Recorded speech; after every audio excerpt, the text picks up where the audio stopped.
سلام و وقت شما بخیر. من میخواستم امروز در رابطه با همین تیتری که بالا هست صحبت بکنم. کدام خواسته ها و حقوق انسانی در ایران تجزیه طلبانه فرض می شوند؟ امروز یک بیانیه یا شاید هم روزهای قبل یک بیانیه از طرف 4 حزب ضد ترک، ضد عرب، ضد بلوچ، ضد ترکمن، ضد روشنفکری، ضد ملل در ایران، ضد دموکراسی، ضد آزادی، ضد حقوق بشر صادر شده. این 4 حزب تقریبا اینها رو دارن. حالا شاید دوستان بگن که من از کجا و به چه دلیلی چنین ادعای سنگینی میکنم که اینها این همه بر علیه انسان ها هستند.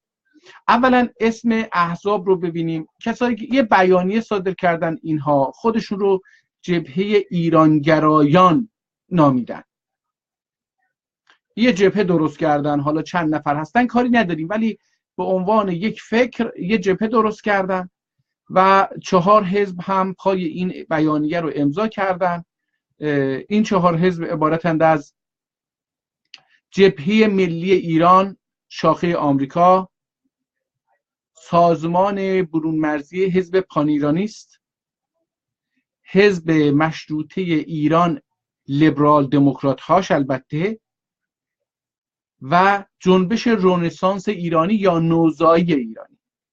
این 4 تا حزب یک بیانیه دادن. تو این بیانیه با حقوق ملل مخالفت کردن.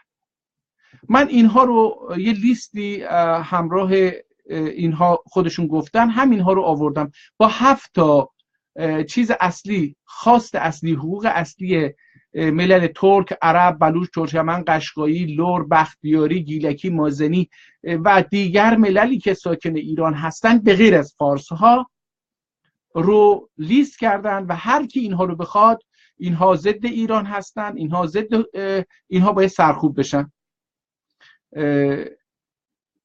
در حقیقت اگر اینها رو نگاه بکنیم، این 7 خواست رو نگاه بکنیم که اینها شمردن، اگر اینها رو به مللی که ساکن ایران هستن نسبت بدیم، شامل فارس ها نمیشه.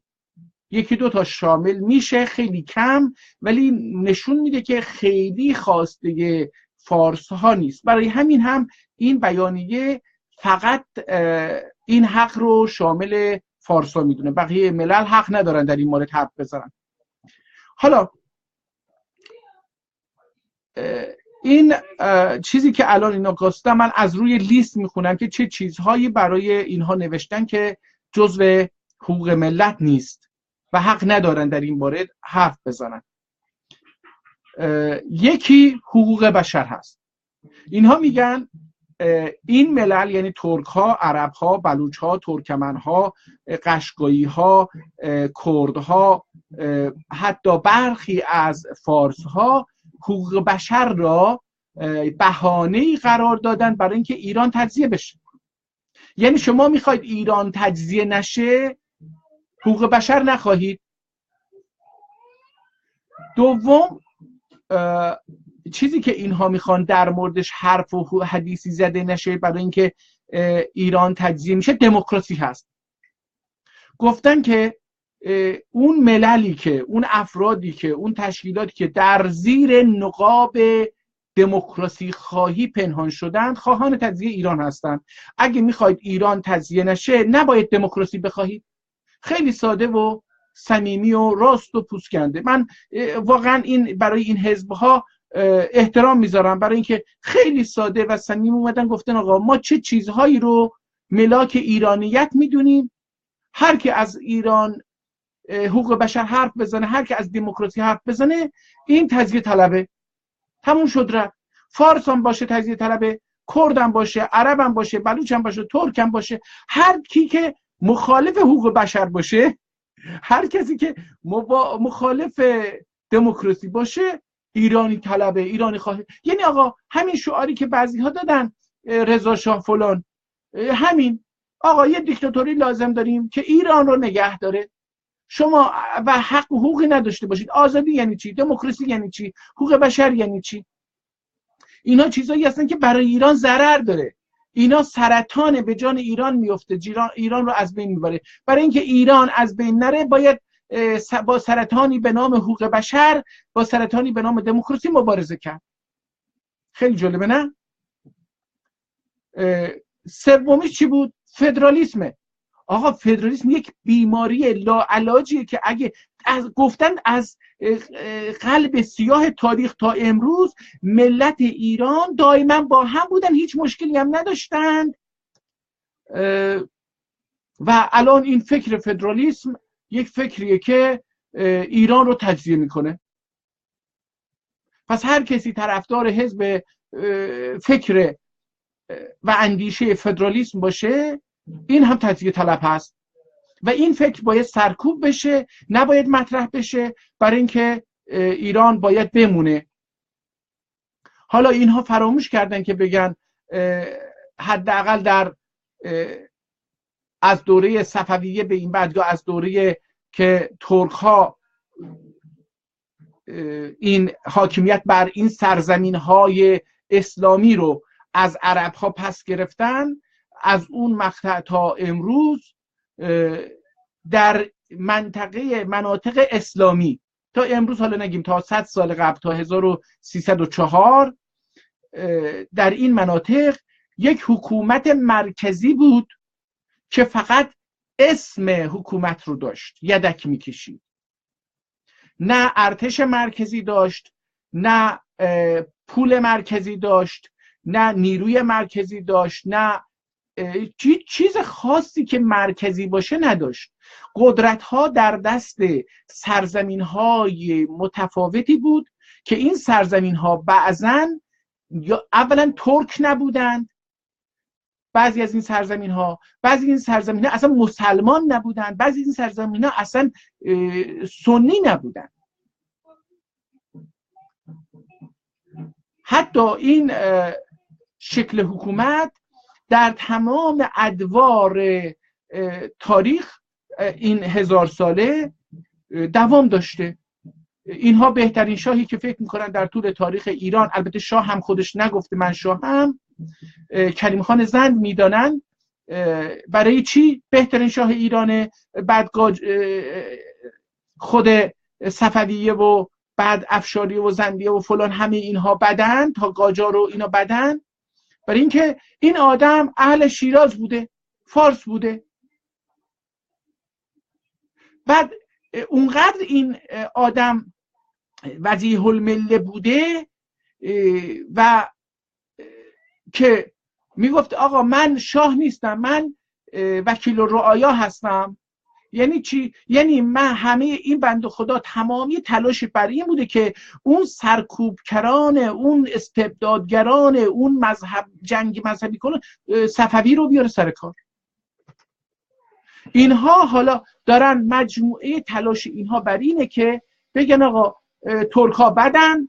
در میان این چند صد سال اخیر تنها یک آدم خوب بوده، اونم فارس بوده، اونم این آدمی که فقط عمله بوده، هیچ سررشته‌ای و تجربه‌ای در سیاست و مملکتداری نداشته و خودش هم بنده خدا نگفته من شاهم، گفته من تمامی هدفم اینه که یک نفر از سلسله صفویه پیدا بکنم، بیارم بذارم سر کار و خودم هم نباشم. حتی در دوره اون هم این ممالکی که صفویه ایجاد کرده بود، همین مجموعه این ممالک به شکل مرکزی اداره نمیشد. هر ایالتی، اون زمان ایالت بر اساس بیشتر قومی بود، یعنی مثلا شما نمیتونید در اون مقطع یا در دوره صفوی یا بعد از اون تا اواخر قاجار کرد و ترک رو در یک جغرافیا ببینید. اگر اینها بودن یا فارس و ترک یا فارس و ارزم به حضور عرب تو یک ایالت جمع نمی شدن. بر اساس دین و همچنین بر اساس مثلا گرجستان مسیحی بود، ایالت خودشو داشت. بعضی از ایالت ها غیر سنی ها هم همینطور. این حتی نه تنها در ایران دوره ترک، اگر بگیم ایران، نه تنها در اسلام دوره ترک شیعه بوده، بلکه در ممالک اسلامی دوره عثمانی ها و هم همینطور بوده، سنی ها هم همینطور بوده. حالا اینها میگن فدرالیسم نباشه. حالا این فدرالیسم در قانون اساسی مشروطه جالبی که خودش رو به عنوان انجمنهای ایالتی و ولایتی که در مقابل مجلس شورای ملی که در تهران مستقر بوده باید ایالتها رو اداره میکرد خودنمایی میکنه. حالا اینها میگن این فکر، یعنی این تاریخ فقط همین 1000 سال اخیر رو اگه نگاه بکنید، هر کسی در مورد انجمنهای ایالتی ولایتی فدرالیسم، یا حالا اسم خارجیش، اسم فرنگیش، اسم انگلیسیش، اسم لاتینش چیز هست، فدرالیسم، اسمی که در جامعه مسلمان، جوامع مسلمان رایج بوده ایالت و ولایت بوده. همین الانش هم در افغانستان به نام ایالت و ولایت خوانده میشه، در کشورهای عربی هم ایالت و ولایت خوانده میشه. اونهایی که وارد ترکیه شدن و در اونجا زندگی کردن، اونها هم میدونن که در ترکیه هم ایالت و ولایت خوانده میشه. یعنی تنها جایی که الان به استان تبدیلش کردن ایران هست، اون هم در دوره رضا پهلوی و محمد رضا پهلوی و خمینی و خامنه‌ای. حالا چهارمین چیزی که هر کسی در مورد اونها حرف بزنه از نظر این 4 حزب ضد ترک، ضد عرب، ضد بلوچ، ضد ترکمن، ضد ملل غیر فارس، اینها تجزیه طلب هستن، باید سرنگون سرکوب بشن، باید اعدام بشن، باید نابود بشن، باید از ایران کنونی، از محل زندگی و خاک و وطن خودشون بذارن، کوچ بکنن برن، یا باید اینها رو قتل عام فرهنگی کرد، قتل عام انسانی کرد، قتل عام وطنی کرد. اینه که این آدم ها بیان در مورد زبان آموزش به زبان مادری حرف بزنن، بگن آقا حق من به عنوان یک ترک، من به عنوان یک عرب، من به عنوان یک بلوچ، من به عنوان یک قشقایی، من به عنوان یک ترکمن، من به عنوان یک گیلکی، من به عنوان یک مازنی، من به عنوان یک لور، من به عنوان یک بختیاری، من به عنوان هرچی یک کرد حق دارم که در وطن خودم، در خاک خودم، در جغرافیایی که زندگی میکنم، در اون جایی که ساکن هستم، فرقی نمیکنه حالا اکثریت هم نباشم، اقلیت باشم، چون انسان هستم و متفاوت هستم از نظر نژادی، زبانی، دینی، باید به زبان مادری خودم در مدارس آموزش ببینم. من حق ندارم به جای زبان مادری زبان فارسی رو یاد بگیرم. هر کس این حرف رو بزنه تجزیه طلبه، باید قتل عام بشن این ملت، باید از اون ناحیه به طریق زور کوچ داده بشن، باید اخراج بشن، اونها باید بیوطن بشن، الا اینکه باید تسلیم زبان فارسی بشن. چرا؟ برای اینکه زبان فارسی در مقابل زبان مادری این ملل قرار داره. از اینجا میفهمیم که اینها برای چی دموکراسی رو نمیخوان. دموکراسی حتی برای فارس هم نمیخوان، چون میگن این بهانه‌ای میده به دست تجزیه طلبان که ایران تجزیه بشه. یعنی اینها وطن برای اینها خیلی مهمتر از زبان مادریه. یعنی ببخشید، وطن نه، وطن برای همه مهمه.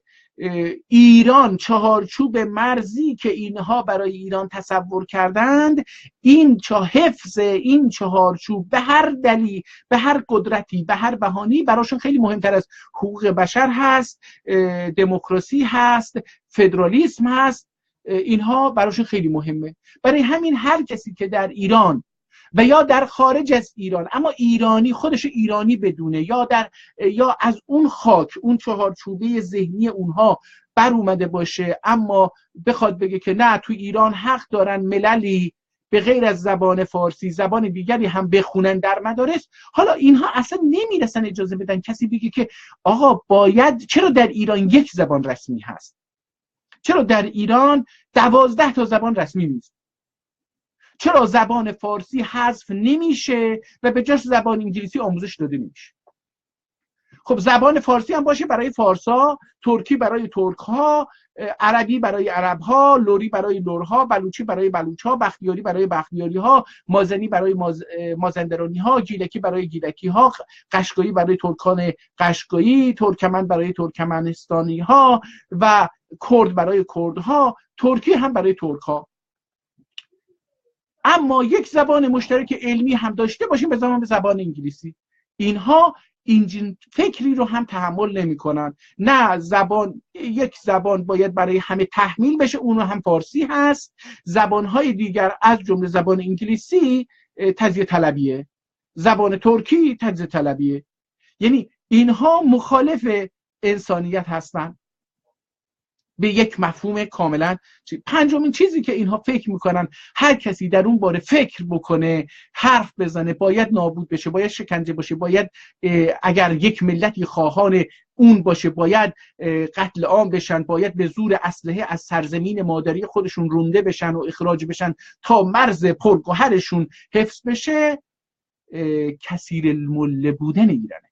هر کسی بگه که آقا ایران یک ملتی به نام ملت ایران نداریم، خاکی سرزمین سیاسی به نام ایران الان وجود داره، این سرزمین ملل مختلفی توش زندگی میکنن که فارس ها به اونها قوم میگن، قبیله میگن، یا مهاجر میگن، یا میگن که اینها حالا اون لغت عشایر رو به کار میبرن. اینا عشایرن. قشقایی هم ولش کن، کرد ولش کن، بلوچ ولش کن، عرب ولش کن، ترک ولش کن، مازنی ولش کن، گیلانی ولش کن، خلیجی ولش کن. یعنی اگر کسی بگه که در ایران آقا یا همه قومن یا همه ملتن،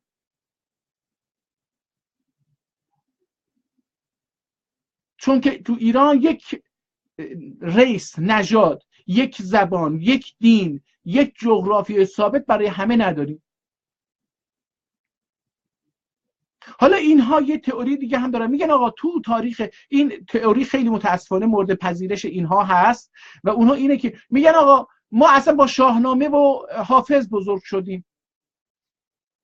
والا من که الان 52 سالمه تو آذربایجان هم زندگی کردم بیشتر عمرم رو و تو تهران هم 10 سال تحصیل کردم و کار کردم، بعدش هم 13 ساله که الان خارج از 14 سال 15 ساله که خارج از ایران هستم. هنوز تو خود فارسا هم ندیدم که یک شاهنامه داشته باشن. اون دوستایی که من دارم، یکی از دوستای من خانومش سیاسی هست، خانومش از اینجا رفته، از کانادا رفته به ایران. موقع برگشتن در ایران که بوده، وزارت اطلاعات خانم ایشون رو خواستن به دفتر خبری یا به یه هتل و بعد از پرسجو در مورد دوستان شوهرشون برای ایشون یک کادوی 300,000 تومانی دادن. این کادو عبارت است یه شاهنامه بسیار نفیس. حالا این دوست من در کانادا یک شاهنامه تو خونش داره، ولی من میگم من عمرم رو، من خودم ترکم، تو ایران زندگی کردم، آذربایجان زندگی کردم، تهران زندگی کردم، بسیاری از شهرها رو مسافرت کردم. با هر کسی که سواد داره هم تا اون مقطعی که به اقتضای شغلم ارتباط داشتم، هیچ کدوم شاهنامه نداشتم، هیچ کدوم. اصلا تو آذربایجان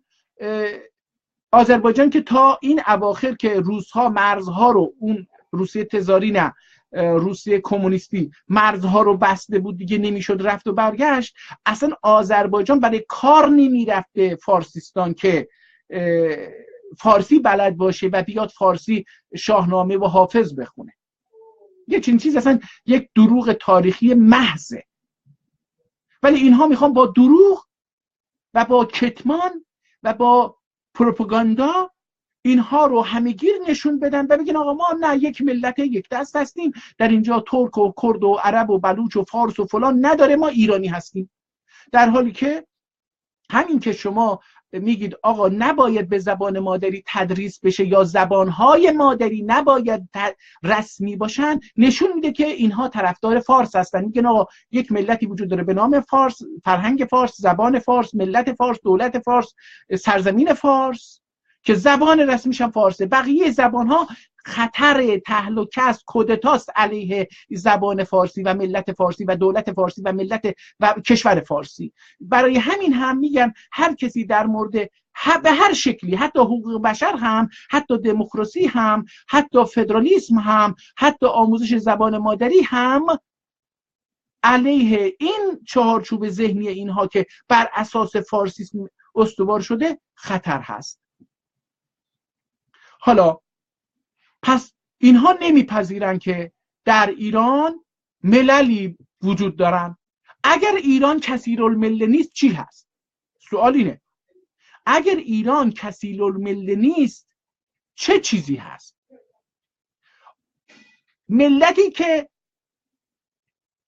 یعنی کشوری که توش زبانهای مختلفی وجود داره و انسانها میگن آقا من ملتم. یعنی یه عده انسان هستن که اعلام میکنه آقا من ملتم، تو منو قبول نداری میگی قوم، ولی من ملتم، من به خودم میگم ملت. و اینها میگن هر کسی در مورد این حرفو میزنه میگه من ملتم و ایران ملل مختلفی داره، یعنی میپذیرن که تو ایران انسانهایی هستن که میگن آقا ایران یک ملت واحد نیست بلکه ملل مختلف هست. پس دو تا واقعیت اینجا جلوی هم هست. یه عده انسان هستن که میگن ایران یک ملت واحده، یه عده میگن نه ایران یک ملت واحد نیست. پس حداقلش اینو میپذیرن خودشون که در ایران دو تا فکر هست. حالا باید پرسید که آقا اونهایی که میگن ایران ملل متکثر هست، ملت‌های زیادی در ایران زندگی میکنن، چه دلیلی، مبنای سخنشون چی هست؟ این احزاب چهارگانه و دیگر پانیرانسته ها باید پاسخ بدن که بر چه اساسی من انصاف علی هدایت ادعا میکنم که در ایران 5 تا 6 تا 8 تا 10 تا ملت هست، نه یکی. ما چیزی به نام ملت ایرانی نداریم، چون که هیچ نژادی، هیچ زبانی، هیچ خاکی در تاریخ ایران به نام ایران ثبت نشده. فردوسی که اصلا نمیدونه ایران کجاست، یه جایی یه زمانی گیلان و مازندران میشه ایران، یه زمانی خوزستان میشه، خوزستانی که الان فارسا اسمشو کردن خوزستان، عربستان میشه ایران، یه زمانی فارس میشه ایران، یه زمانی اطراف ری قدیم، نه تهران امروزی، ری قدیم میشه ایران، یه زمانی اطراف کابل میشه ایران، یه زمانی بخشی از پاکستان میشه ایران.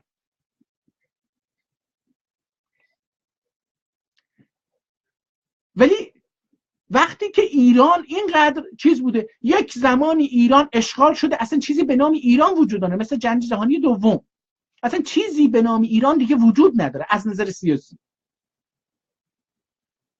نه حکومت مرکزی داره، نه پلیس داره، نه ارتش داره، نه چیزی داره، نه پرچمش میتونه بره بالا. پس یک زمانی هم بوده که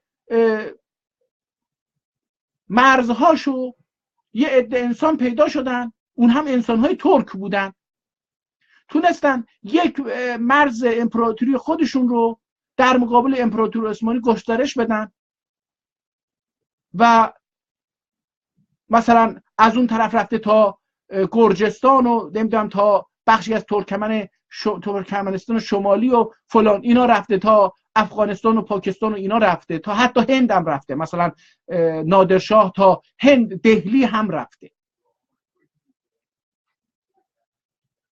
آیا ایران این مرزیه که مثل کش هی بزرگ و کوچیک میشه و یه زمانی هم آتیش میگیره؟ نیست.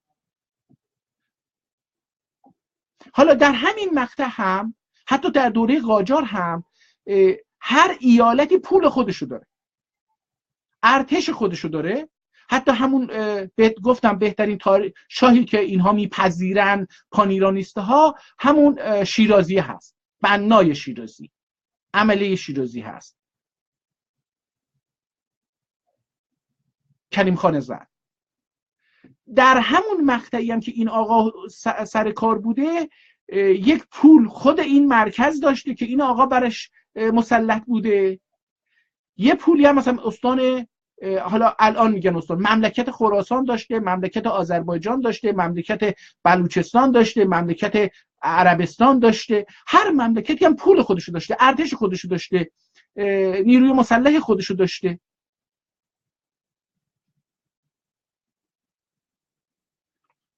حالا اینها میگن که نه،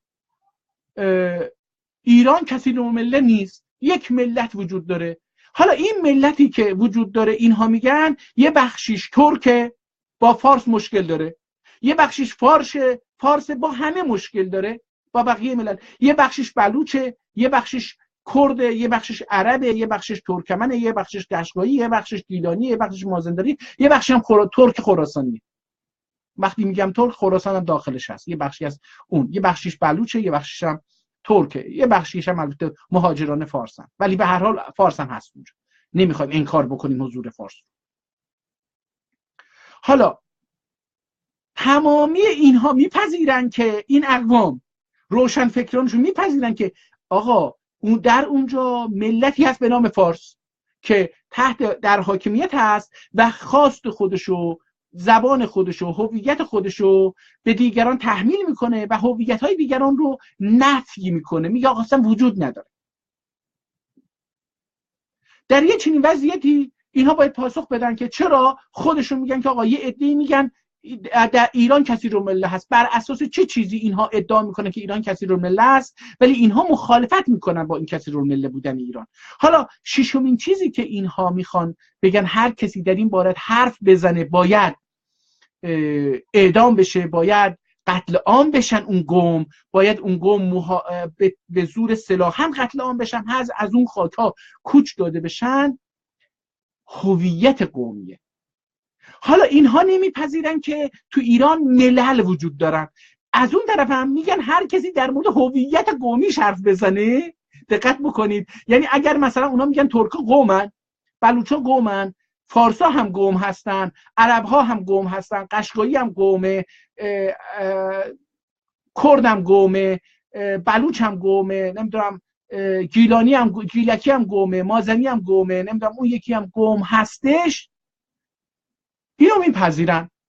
اما میگن این قوم ها، این اقوام، دقت بکنید، به غیر از فارس، اگر در مورد هویت خودشون بگن آقا من ترکم، من کردم، من عربم، من بلوچم، من قشقاییم، من ترکمنم، من گیلکیم، من مازنیم، اینا رو قتل عام بکنید.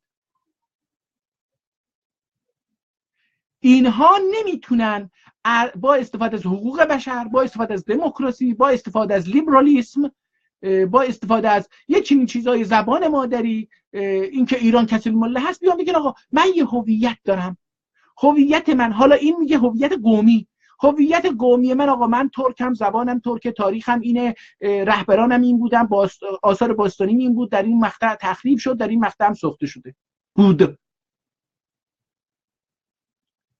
من این شعر رو دارم، این کتاب رو دارم، این تاریخ رو دارم، این جغرافیا رو دارم، این آب و هوای منه، این آب منه، این خاک منه، اینم دریاچه منه، اینم تویی که داری اینو نابود میکنی. اینا میگن هر کسی در این باره حرف بزنه هویت قومی، این تجزیه طلب هست و حکم تجزیه طلب هم که میدونید ان ایرانیه، باید اعدام بشه، باید قتل عام بشن، باید از اونجا مهاجرت بکنن برن وطن خودشون. حالا این وطن خودشون کجا بوده نمیدونن، نمیخوانم بگم.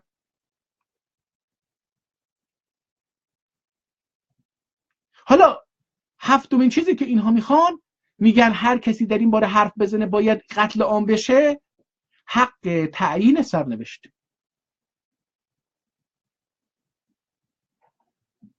حق تعیین سرنوشت، هر کس در موردش حرف بزنه ضد ایران هست، ضد اتحاد وحدت ملی، ضد فارس، ضد حاکمیت فارس، ضد حاکمیت سیاسی فارس، باید از بین بره، باید نابود بشه، باید قتل عام فرهنگی بشه، باید قتل عام قومی بشه، باید قتل عام وطنی بشه، باید قتل عام تاریخی بشه. یعنی اصلا شما نباید بگید من ترکم، نباید بگید من ترکم، ساکن سرزمین این سرزمین ها هستم.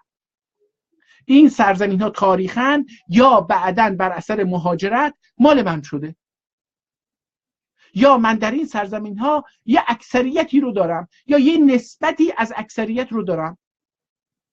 حق دارم مثلا در تهران، در قم، در کاشان، در کرمان، در عراق، در سمنان، در یزد، در اصفهان، در خراسان، در هر جایی که هست، آقا من اونجا یه تعدادی ترک زندگی میکنن، اینها از نظر هویتی ترک هستن، به ملت ترک تعلق دارن، اما مثلا در اصفهان در اقلیتن، مثلا در شیراز در اقلیتن، مثلا در یزد، در کرمان، در کاشان، در سمنان، در خراسان مثلا بگیم در اقلیت. اینها حق ندارن بگن ما ترکیم،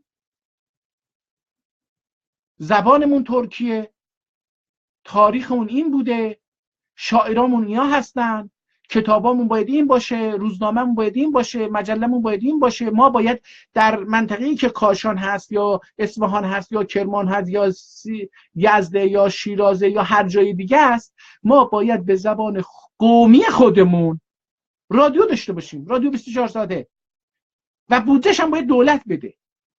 تلویزیون 24 ساعته داشته باشیم و بودجه‌ش هم باید دولت مرکزی بده، چون که الان دولت مرکزی حاکمه. اینها حق ندارن بگن که ما باید روزانه سراسری داشته باشیم.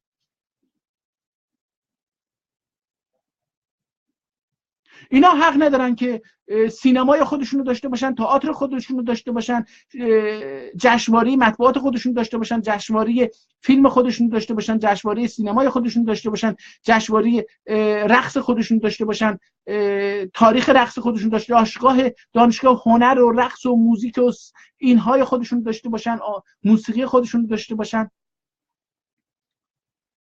تا از آداب رسوم خودشون حرف بزنن. نه، این هویت قومی اینها رو مشخص میکنه و چون هویت قومی اینها رو مشخصا در مقابل یک قوم دیگری مشخص میکنه، اون قوم فارسه. حالا اینا اسمشون نمیارن، ولی چرا نباید از هویت قومی سخن گفت؟ برای اینکه اگر شما از یک هویت قومی سخن بگویید، هویت یک قوم دیگری که خودش رو داره به شما هویت خودش رو داره به شما تحمیل میکنه رو زیر سوال میبرید، در مقابلش قد علم میکنید، 2 تا میشید، 3 تا میشید، 10 تا میشید. اون وقت مشخص میشه که در ایران 10 تا قوم هست، 20 تا قومه و اینها هویت‌های مشخصی دارن. یکی از اینها سر کار هست، قدرت مالی، اقتصادی، ارتشی، نظامی، سیاسی، همه چی رو در دستش هست، حقوقی و قضایی و پلیسی و جنایی و همه چیز رو، اعدام و سرنیزه و همه رو دستش هست. میتونه بگه آقا تو باید ساکت بشی، تو باید حق حقوق قومی خودت حرف نزنی، در مورد هویت قومی حرف نزنی و الا به ضرر من تمام میشه. برای اینکه به ضرر من تمام میشه، من تو رو میکشم.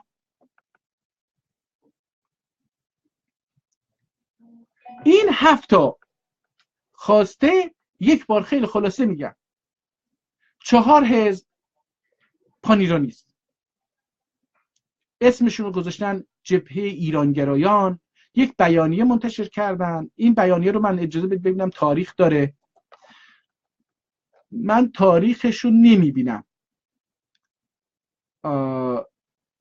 روزی که منتشر شده بوده 22 آذر 96 بوده، یعنی این تاریخ بوده. من خیلی دیر این رو متوجه شدم در اصل.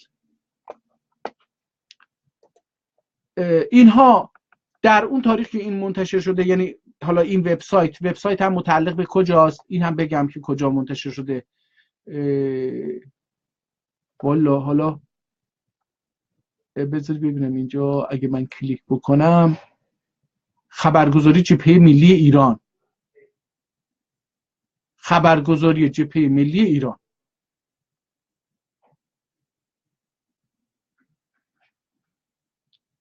حالا اگر کسی هم خواست این رو چیز بکنه، jedhe.net جبهه، همین GEBHE جبهه.net. اینجا بره میتونه این بیانیه رو ببینه. گفتم انتشار بیانیه هم ظاهرا 22 آذر 1396 بوده. الان هم که اگه اشتباه نکنم 18 آذر باید دی باشه. بودن یک ماه پیش، کمتر از یک ماه پیش، یک چنین بیانیه رو، این میدونید در چه زمانی این شروع شده این بیانیه رو دادن؟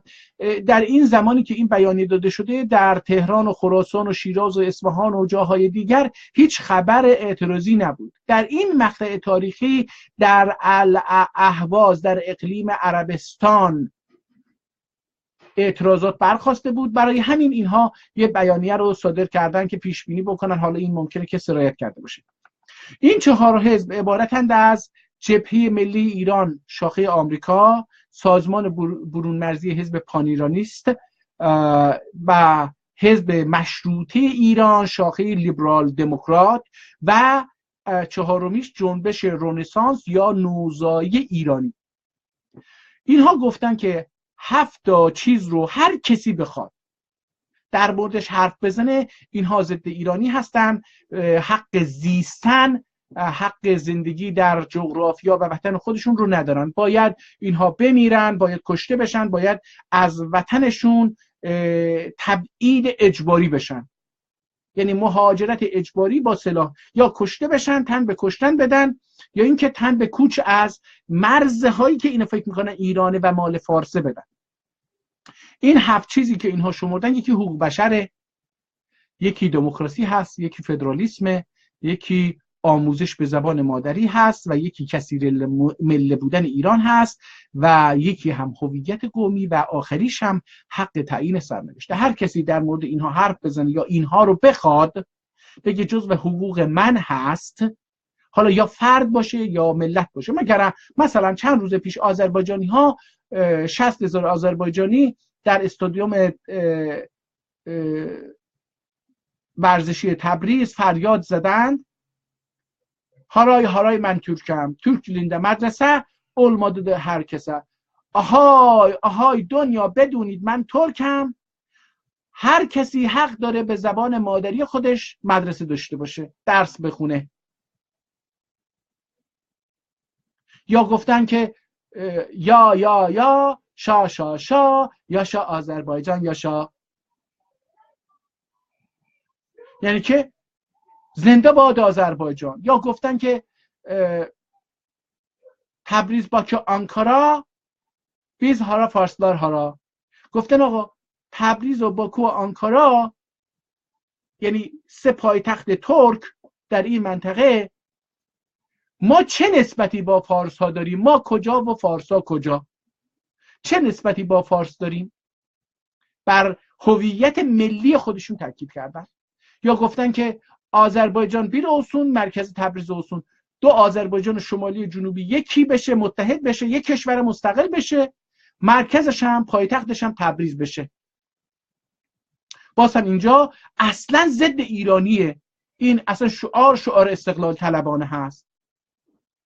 میگه که از ایران حرف نمیزنه، میگه آقا من از ایران کاری با ایران ندارم. اینها میگن این 60,000 نفر یا این آذربایجانی که اونجا جمع شده بودن یا این آذربایجانی که بر هویت ملی کثیر مله بودن ایران تاکید دارن و بر هویت ترکی خودشون تاکید دارن و میگن آذربایجان حق و حقوقی داره و ملت آذربایجان حق و حقوقی داره، آذربایجان دریاچه ارومیه‌اش باید چیز بشه، پرآب بشه، اقتصادش باید تامین بشه، زندگی فرزندانش باید تامین بشه، آیندهش باید روشن باشه، باید زبان و فرهنگش رسمی باشه در ایران، باید تمامی زبانهای اقوام در ایران یا ملل در ایران باید رسمی باشن. اینها میگن اینها غیر ایرانی هستن، ضد ایرانی هستن، از خارج دستور گرفتن، اینا مزدور خارجی هستن و باید از این مملکت برن، اعدام بشن یا زندانی بشن یا شکنجه بشن. یعنی نگاه کنید با یه چنین سیستم ایران خواهی مواجه هستیم، با حقوق بشر مخالفت میکنن. من فکر میکنم که اونهایی که عقلای قوم فارس هستن، از فارسا هستن و عاقلانه رفتار میکنن، باید علیه این احزاب، این نوع تفکر موضع گیری بکنن. باید در مقابل اینها بر کثیرالمله بودن ممالک محروسه ایران تأکید بکنن. همون چیزی که در دوره قاجار بوده، ممالک محروسه ایران، نه دوره قاجار، از دوره صفویه، حتی از دوره سلجوقیان به این ور.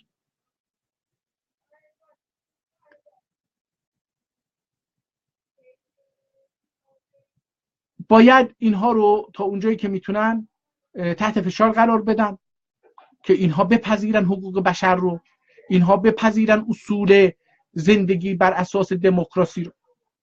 آخه اینها اگر دموکراسی رو نمیخوان و این رو توطئه علیه ایران میدونن، اگر حقوق بشر رو توطئه علیه ایران میدونن، اگر فدرالیسم رو توطئه علیه ایران میدونن، اگر آموزش زبان مادری رو توطئه علیه ایران میدونن، اگر رسمیت زبانها در ایران رو، رسمیت زبانهای ترکی، عربی، بلوچی، ترکمنی، قشقایی رو، حالا قشقایی هم ترکی هست، اینها رو، یا گیلکی و مازنی اگر خودشون زبان بدونن، ما اصرار نداریم که بقیه ملت ها خودشون رو قوم بدونن یا ملت بدونن، ما به این اصرار نداریم.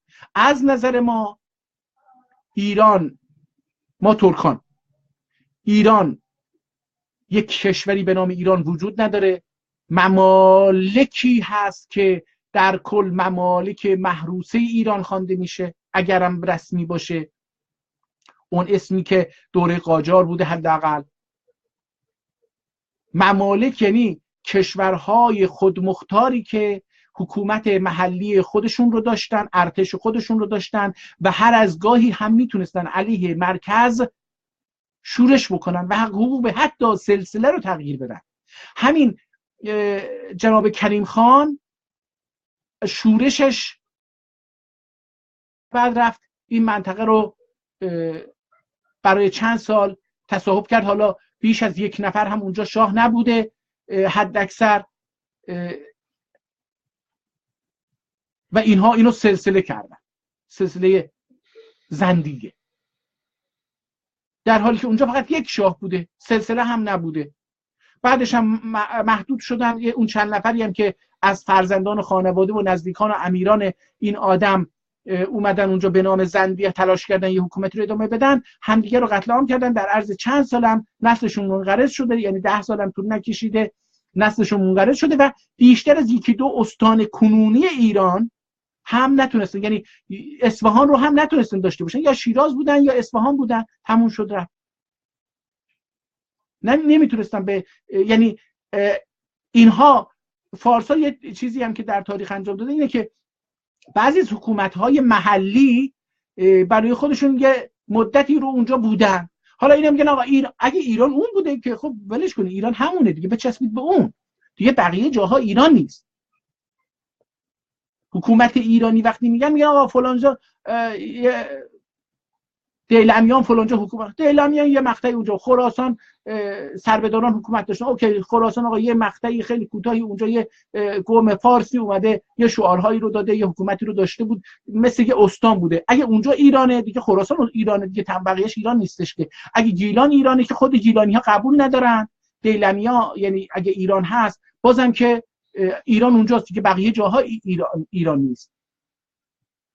برای همین اینها با همه، یعنی با ایرانیت، با ایران مخالفن اصلا. اینا با انسانیت، اصلا این که شما اونجا باشید و بگید آقا من فارس نیستم، من ترکم، حق نفس کشیدن ندارید، تموم شد رفت. اگر هر کسی در ایران بگه من فارس نیستم، این فرهنگ حاکم، زبان حاکم، تاریخ حاکم، اقتصاد حاکم، سیاست حاکم، حاکمیت حاکم، اندیشه های پان ایرانیستی شما رو قبول ندارم، از نظر اینها باید قتل عام بشن. به همین سادگی.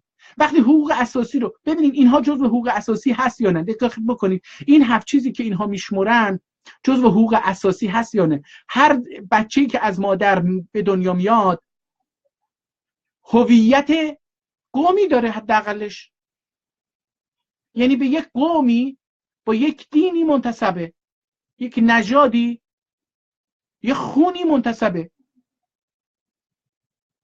این اصلا باهاش زاده میشه، اجباریه، انتخابی نیست. سیاست هم نمیتونه اجبار بکنه که منی که از مادر ترک زاده میشم فارس زاده بشم. من از مادر فارس نمیتونم زاده بشم برای اینکه مادر من ترکه. پدر من اگر ترکه، من نمیتونم از یه پدر فارس به دنیا بیام. پس این ذاته. دوم این که این توی جغرافیا به دنیا میاد که اون جغرافیا محل زیست این قوم یا این ملته. این آدم نمیپذیره که این قوم یه هویت جغرافیایی داره. من نمیتونم تو آذربایجان به دنیا بیام اما بگم در شیراز وطن منه. من این که هیچ وقت به شیراز نرفتم، هیچ وقتم به حافظ علاقه نداشتم، نه اینکه شعراشو نخوندم ولی خوندم، ولی علاقه نداشتم، عاشقش نبودم. هیچ وقتم عاشق فردوسی نبودم، هیچ وقتم تلاش نکردم کتابشو بخونم و هیچ وقتم تلاش نکردم کتابشو بخرم. من ایرانی نیستم، من آذربایجانیم. با این هم زاده میشم، یعنی وطن من جایی که زاده میشم و هموطنان من، یعنی همخونهای من که خودشون رو ترک و ترک زبان میدونن هستن. بعد سومیش اینه که من با یه حقوقی زاده میشم که این حقوق طبیعی منه، حقوق بشر، حداقل حقوق انسانی که دولت‌ها تونستن بر سرش تفاهم برسن. همه دولت‌های امضا کننده حداقل حقوقه، حداکثر حقوق نیست. این حقوق بشری که سازمان ملل و سازمان‌های بین المللی و کشورها دارن ازش دفاع میکنن حداکثر حقوق بشر نیست دوستان، این حداقل حقوق بشره. یعنی خیلی از کشورها اومدن با اصول دیگری، با حقوق دیگری، به مناسبت سیاست هایی که داشتن، به مناسبت وضعیت استعماری که داشتن مخالفت کردن. کشورها مجبور شدن بر سر یک حداقلی به تفاهم برسن که 30 تا حقه. این 30 تا حق همه حقوق بشر نیست، یه بخش بسیار کوچکی از حقوق بشر هست. اما همین حقوق بشر من با اینها زاده میشم. اینها میگن آقا این حقوق بشر ضد ایرانیه، اینم حق منه. این حقوق بشر.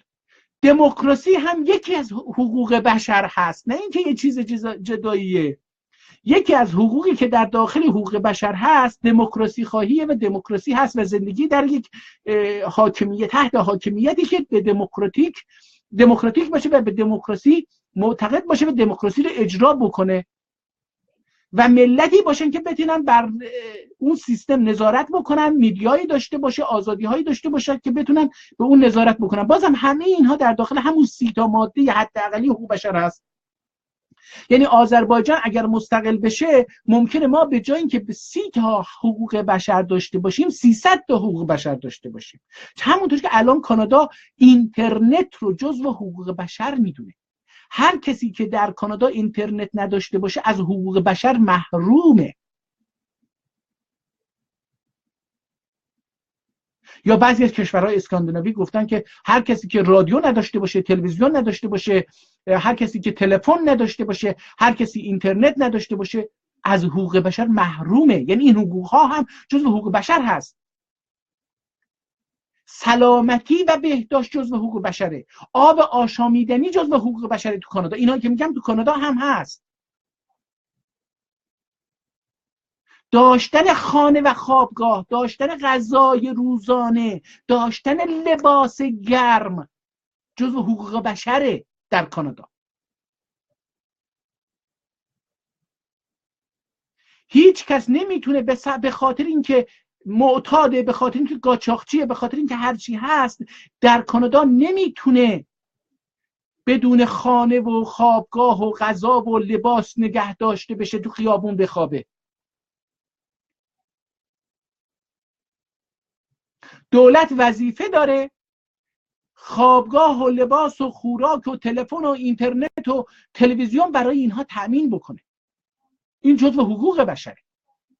دولت هم موظفه با تمام قوای سیاسی، اقتصادی، نظامی خودش و حقوقی خودش و امنیتی خودش این حقوق رو تضمین بکنه، مواظب باشه که اگر جای این حقوق نیست اون رو براشون تأمین بکنه. مثلا اینجا یه ایالتی هست که اون ایالت سرخ، بیشتر حالا ایرانی‌ها میگن سرخپوست، ما هم از این واژه استفاده بکنیم، اینجا میگن ابورجینال، یعنی مللی که اینجا ساکن اصلی اینجا بودن قبل از کوچ این سفیدپوستا و من و شما که در کانادا زندگی میکنیم، در آمریکا زندگی میکنیم. این ابورجینال ها، این صاحبان اصلی خاک، در ایالت، بخشی از ایالت مانیتوبا به آب آشامیدنی لوله کشی شده، تصفیه شده سالم دسترسی ندارن. اما آبهای اینجا میگن آب تازه، آب فرش واتر، آب تازه، یعنی آبی که ببخشید تو ایران تو شاش میکنن، ریدمان میکنن توش، در اینجا یاد دادن که آب مقدسه و تمیزه و هر کسی که توش تف بکنه این آب رو آلوده میکنه برای دیگران. این اگه بیماری داشته باشه منتشر میشه داخل آب، به همه جا سرایت میکنه و همه رو میگیره. این ابورجینال ها یا صاحبان اصلی این سرزمین به آب رو پاک میدونن که نباید آلوده بشه، نباید توش تف کرد و شاش کرد و ریدمان کرد و حیوانات رو ریش داخلش و از این حرفا. آبشون بسیار زلاله که تو ایران تو هیچ رودخونه‌ای پیدا نمیشه، برای اینکه همه رودخونه های ایران پای مبالهاشون میره داخل این جویبارها و رودخونه ها و همه پایین دستی ها از آبی میخورن که بالای دستی توالتش خالی کرده، شاش کرده توش.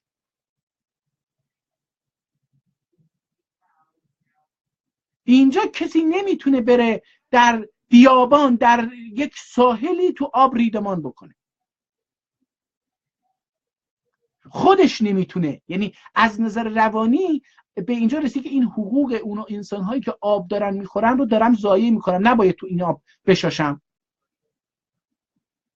و اگر دیده بشه دولت میاد. حالا بخشی از حقوق بشر حتی از این هم گذاشتن، گفتن حقوق حیوانات. شما نمیتونید در اینجا در ساعتهای به خصوصی، در روزهای به خصوصی، در ماههای به خصوصی شکار بکنید. شما حق ندارید پرنده ها رو بزنید، شما حق ندارید حیوانات وحشی رو بزنید. اینا جزو حقوق، از حقوق بشر هم رفتن بالاتر، حقوق حیوانات رو هم حمایت میکنن. حالا این آقایون 4 حزب که از دوران پارینه سنگی برخواستن با اون افکار خورشی، میگن که هر کسی از حقوق بشر حرف بزنه، دموکراسی حرف بزنه، فدرالیسم حرف بزنه، رسمی شدن زبان مادری حرف بزنه. اصلا اینا اصلا نمیپذیرن این شعار رو که بگن آقا اینها از رسمیت چندین زبان در ایران در مقابل زبان فارسی حمایت میکنن. و من فکر میکنم این شعار باید در همه جای ایران فراگیر بشه. ما به جای اینکه بگیم حق آموزش زبان مادری، باید بگیم حق رسمیت زبان مادری.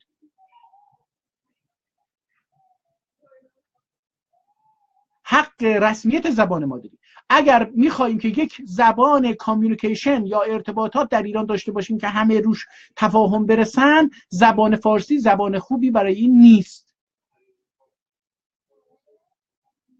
زبان انگلیسی زبان علم، زبان تکنولوژی هست، زبان اینترنت، زبان ماهواره هست، زبان آینده هست. فعلا حداقل تا 1 قرن دیگه که چینی بیاد زبان اصلی بشه،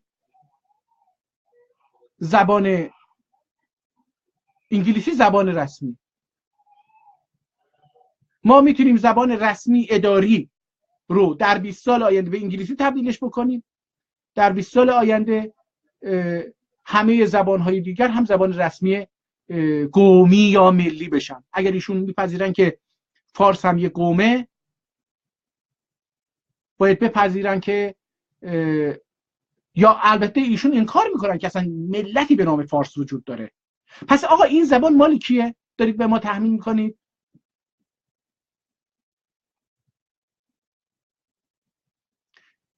این که منافع زبان عربی نباید رسمی بشه، این که شما میگید عرب نمیپرستید، اینی که عرب نمیخواد بپرسته، اینی که نمیخواد زبان عربی زبان ترکی رسمی باشه، اینی که نمیخواد ملل از ملل کثیر الملل بودن ایران حرف بزنن، این که نمیخوان از زبان مادریشون حرف بزنن، این که نمیخوان، این کجاست که نمیخواد بقیه ملت ها از هویت قومی خودشون حرف بزنن و دفاع بکنن و بخوان هویت قومی خودشون یه هویت رسمی بشه در ایران؟ این چه هویتیه که در مقابل دیگر هویت ها مقاومت میکنه و میخواد سرکوب بکنه اونها رو، میخواد آزادی رو، دموکراسی رو، حقوق بشر رو، حق تعیین سرنوشت رو و حق آزادی بیان رو، حق داشتن هویت رو، حق اعتقاداتشون رو ازشون بگیره. این هویتی که این همه خودشو به دیگران تحمیل میکنه چه هویتیه آقای پان ایرانیست؟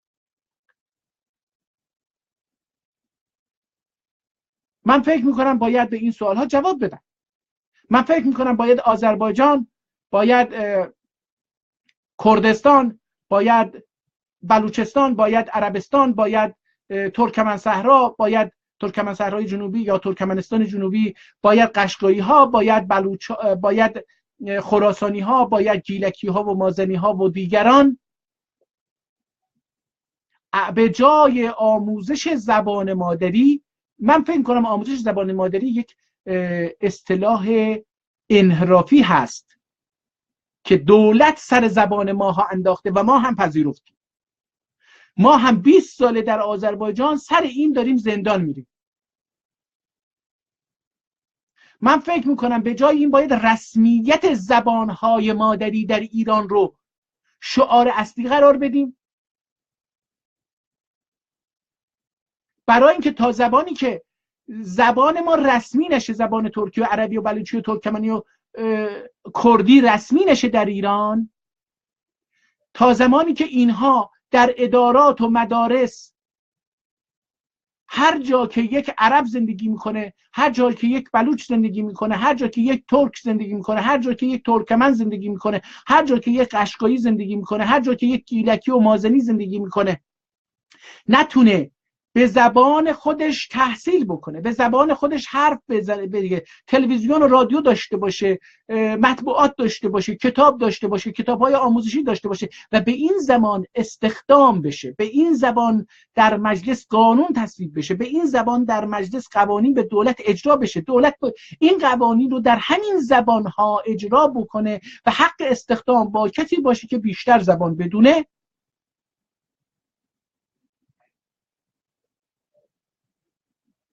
من فکر میکنم تا این مرحله نرسیم آموزش زبان مادری جز حیله و تزویر چیزی نیست برای دوام استعمار اون قومی که میخواد و خودشو انکار میکنه که من فارسم، میخواد منافع زبان فارسی رو تامین بکنه. سیاست ها حالا نمیدونم اینا خودشون نه قوم میدونن نه ملت میدونن، حالا اینجا باید یه پارادوکسی وجود داره که باید خودشون بگن اینها رو حل بکنن. پس باید همه این ملل به غیر از ملت فارس به جای آموزش زبان مادری یا حق داشتن زبان مادری برای حق رسمیت زبانهای مادری در ایران فعالیت بکنن، شعارهاشون رو تغییر بدن به این سمت که رسمیت زبان مادری حق حقوق ماست. Ne اینکه Türk dilinde medrese olmalıdır herkese. Türk dili resmi olmalıdır. Kurtuldu. زبان ترکی باید رسمی بشه. زبان عربی باید رسمی بشه. زبان بلوچی باید رسمی بشه. وقتی زبان رسمی بشه، تاریخ و فرهنگ و موسیقی و هنر و سیاست و اقتصاد و جغرافیاش هم رسمی میشه. هویت قومیش هم رسمی میشه، تاریخش هم از نو نوشته میشه. اون تاریخی هم که از دوره رضا پالانی نوشتن این دیگه میندازن سطل آشغال.